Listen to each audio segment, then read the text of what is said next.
Ça c'est bon ça. Ça veut dire que là on y est.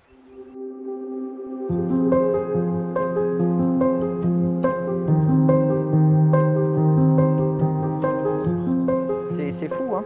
Même avec l'habitude, on est quand même extrêmement heureux d'arriver au bord de l'eau. On a une belle coulée, on a beaucoup de pierres au fond de la rivière, donc là on a des caches un peu partout. Donc là, on sait qu'il y a automatiquement du poisson. Bon, on va commencer ici.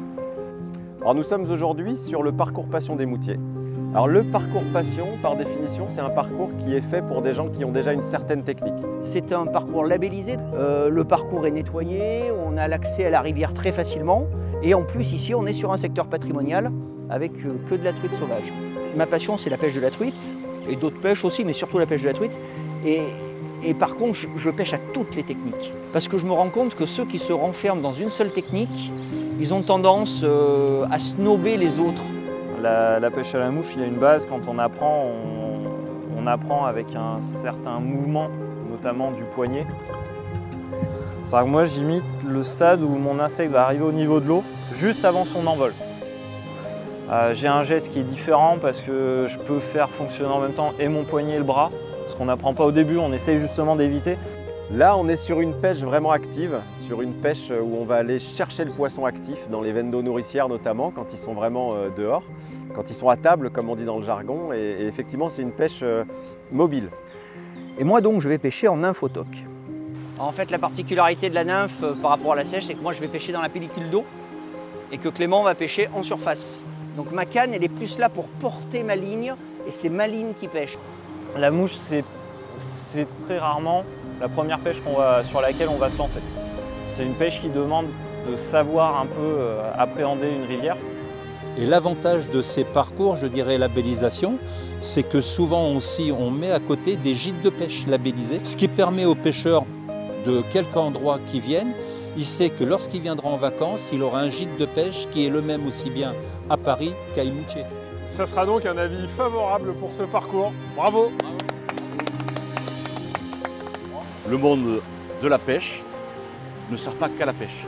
Parce que pour pêcher, il faut de l'eau de qualité.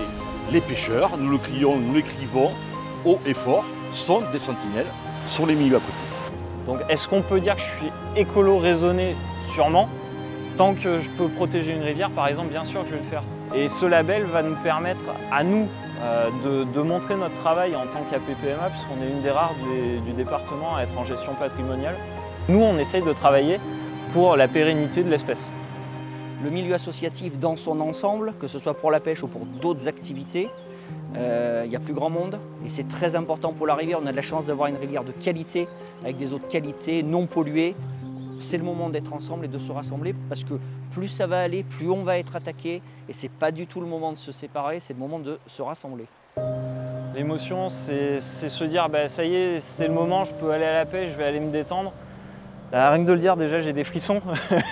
Il faut pêcher le calme des courants et le courant des calmes. J'ai fait mes premières ouvertures à la truite, je devais avoir 5 ans.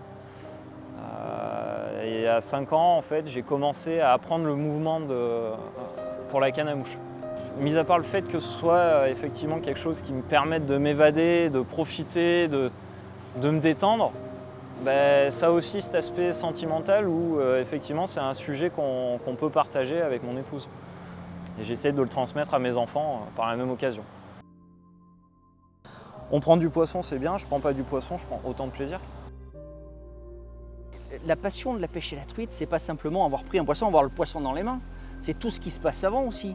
La préparation du matériel à la maison, le fait de faire sonner son réveil, de se lever le matin, de partir, d'arriver au bord de l'eau, de s'habiller, d'être au bord de l'eau. Mon père, il pêchait beaucoup et j'y allais sans canne à pêche. Mais je voulais me lever. Je disais, levez-moi, je veux partir avec vous.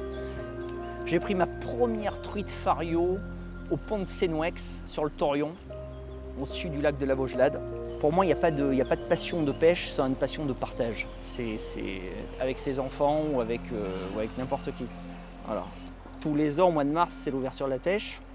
Et je suis aussi excité tous les ans à 50 ans que je l'ai été à 20 ans. Hein. C'est exactement la même chose. Il n'y a rien qui change de ce niveau-là. Hein. C'est là où on voit en fait, qu'on a franchi le cap du loisir à la passion. Oui, je suis heureux, je suis à la pêche. Tout me va. Quand je suis là, tout va bien. Le bonheur, c'est la pêche.